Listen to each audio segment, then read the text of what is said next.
Salut, c'est Mabs. Aujourd'hui on se retrouve pour un nouvel objet et je crois qu'il est dans la même thématique que la dernière fois. C'est parti.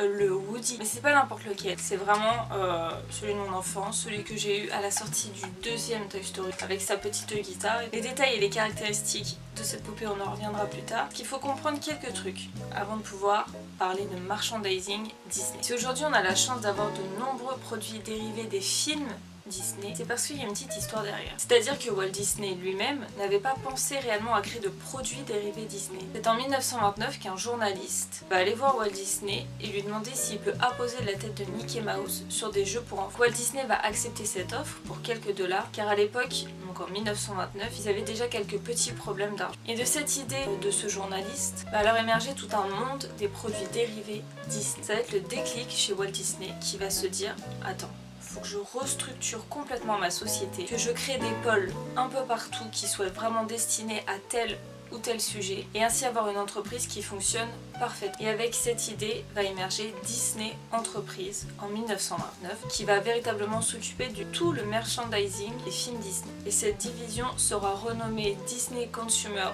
Products. Accent de folie. Donc ce sera renommé ainsi en 1949. Donc pour bien comprendre ce que c'est que ce truc là tu me sors des trucs, des termes en anglais, on comprend rien. Et bien en fait, Disney Consumer Products, c'est une division de The Walt Disney Company. The Walt Disney Company, qu'est-ce que c'est? C'est tout simplement l'entreprise créée par Walt Disney et son frère Roy Disney.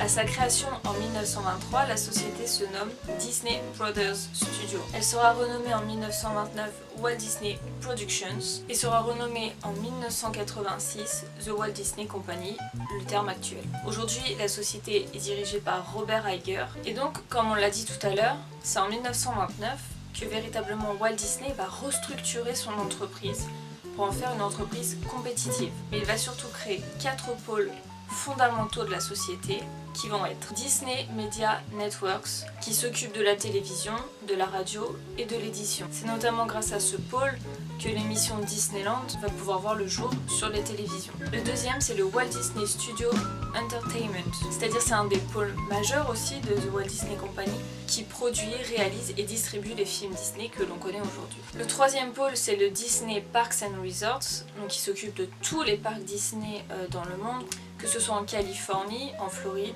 au Japon, en France, à Hong Kong, que ce soit aussi la Disney Cruise Line ou les hôtels. Et enfin, le quatrième pôle fondamental, c'est le Disney Consumer Products, donc ce qui nous intéresse particulièrement aujourd'hui. Dans la division Disney Consumer Products, on retrouve plein d'autres subdivisions.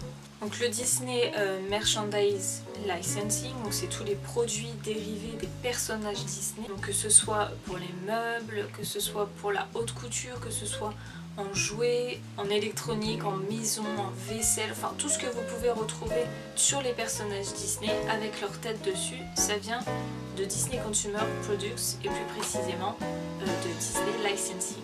Ensuite, dedans, on a Disney Interactive Studio, qui est lié aux jeux vidéo. On a Disney Publishing Worldwide, qui s'occupe de la presse Disney, et notamment de la presse qui s'accorde, encore une fois, aux personnages Disney. Voilà, donc tous les magazines, les hors-séries des magazines qui parlent de l'univers Disney, que ce soit dans le monde ou ailleurs, passent par cette case-là et passent par ce service-là de Disney. Donc avant toute chose, on va parler de quelques dates précises de cette division de la Walt Disney Company. Donc dès 1940, soit 11 ans après sa création, le Disney Consumer Products atteint déjà plus de 100 millions de dollars et de revenus par an.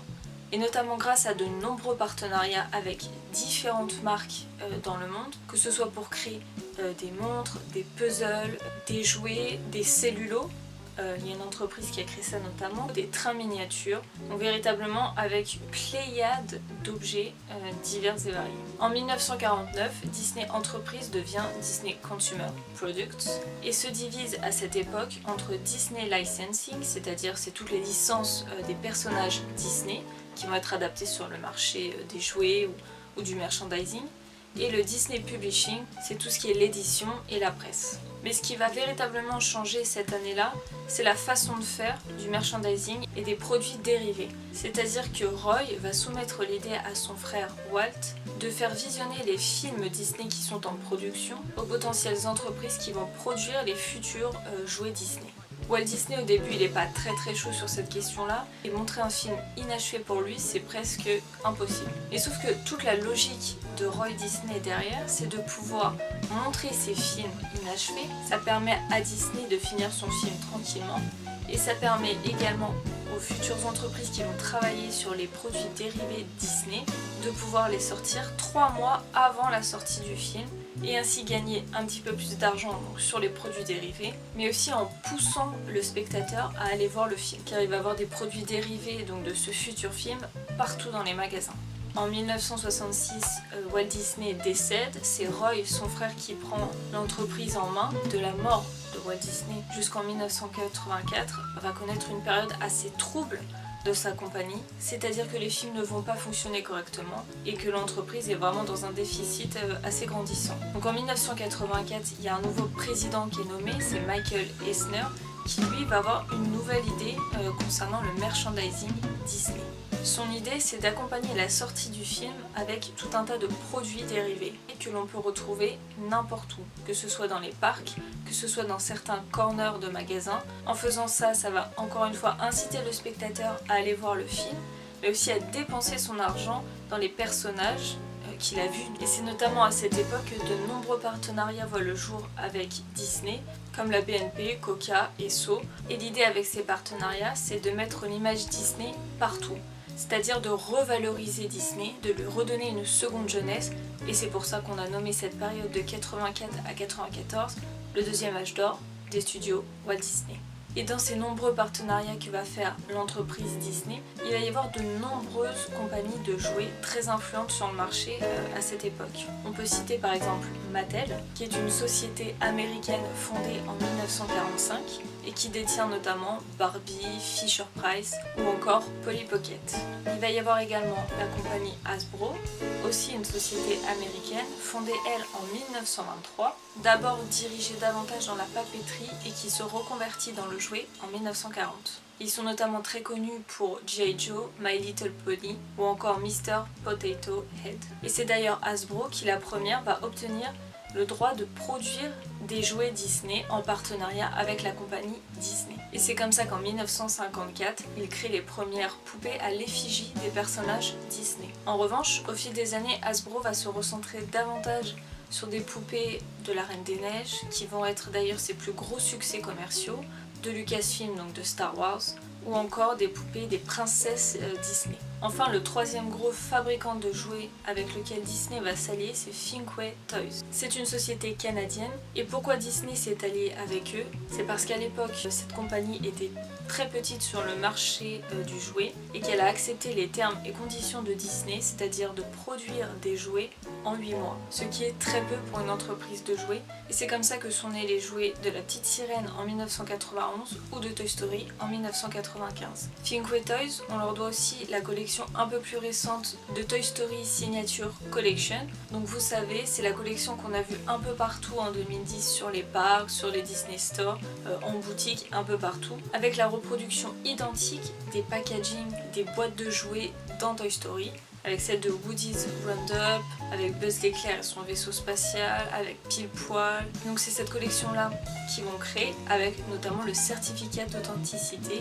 Et ce qui va aussi révolutionner le merchandising et les produits dérivés Disney, c'est qu'en 1987, il y a le premier Disney Store, aujourd'hui Shop Disney depuis peu, qui va ouvrir en Californie. Et là, ça va être véritablement le temple dédié à la marchandise Disney, aux produits dérivés Disney, et ça va faire encore davantage vendre sur les films et sur les produits et sur les personnages Disney. Donc maintenant qu'on a fait un petit point d'histoire sur l'entreprise, je peux maintenant vous présenter un objet qui est issu de cette histoire-là. Évidemment, c'est le Woody que je vous ai montré tout à l'heure. Donc pour la petite histoire, c'est un produit qui est sorti en 1999 à la sortie du Toy Story 2.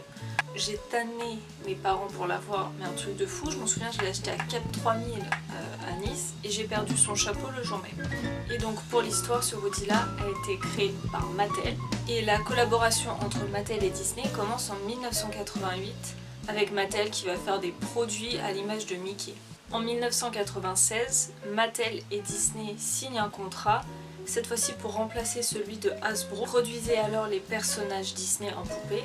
Et c'est Mattel qui va reprendre le contrat pour produire les personnages Disney. On en a un exemple fort intéressant ici. Et enfin, il faut savoir qu'en 2016, Disney et Mattel signent un contrat d'exclusivité pour les produits Cars, notamment vous savez les voitures que je collectionne. Et donc pour en revenir à mon Woody, il a une guitare, elle fonctionne, hein, vous avez 2 boutons ici et donc ça lui permet de chanter, ce qui est plutôt cool parce qu'aujourd'hui il me semble pas que sur la Toy Story Signature Collection ou sur les autres Toy Story il chante. Derrière il a bien une petite tirette, sauf qu'ici c'est une fausse, hein, bien sûr ça fonctionne pas, c'est juste pour faire illusion. C'est une poupée donc, qui est assez molle, la tête évidemment est en plastique, les mains, ses chaussures. On retrouve évidemment sous la botte le handy. Voilà, il a sa petite étoile de shérif juste ici. Vous pouvez aussi lui enlever et lui remettre la guitare. Et ici, dans sa veste, on retrouve donc toutes les informations de la production de ce jouet. Et il y a bien marqué Mattel 1999, Made in China. Donc c'est une poupée assez grande, hein, je dirais qu'elle fait au moins 25 cm. Et voilà, elle est très sympa, elle est très vintage. Pour tous les collectionneurs Disney, et plus particulièrement ceux Toy Story, vous devez la connaître. Je l'ai retrouvée il y a quelques années dans les cartons. Bon, bien sûr, j'ai pas l'emballage qui va avec. Et ce que je peux dire aujourd'hui, c'est que j'ai regardé un peu sur les sites et elle se vend entre 30 et 130 € à peu près. 30 €, c'est quand justement elle est comme ça, elle est nue sans packaging. Et 130 € c'est avec le packaging. Voilà ce que je pouvais vous dire sur cette poupée Disney, sur son histoire, comment on en est arrivé à faire des produits Disney, des produits dérivés, du merchandising, etc. Et sur le Disney Consumer Products. N'hésitez pas à me dire quels objets vous aimeriez que je traite, que ce soit du Disney ou pas. Si cette vidéo t'a plu, n'hésite pas à mettre un pouce, à la partager, à en parler autour de toi, ça me ferait grave plaisir. Et puis surtout, si toi aussi tu kiffes savoir d'où viennent les objets et comment ils ont été produits et pourquoi et comment et dans quelles circonstances et tout, bah surtout abonne-toi. Je vous dis à bientôt, salut!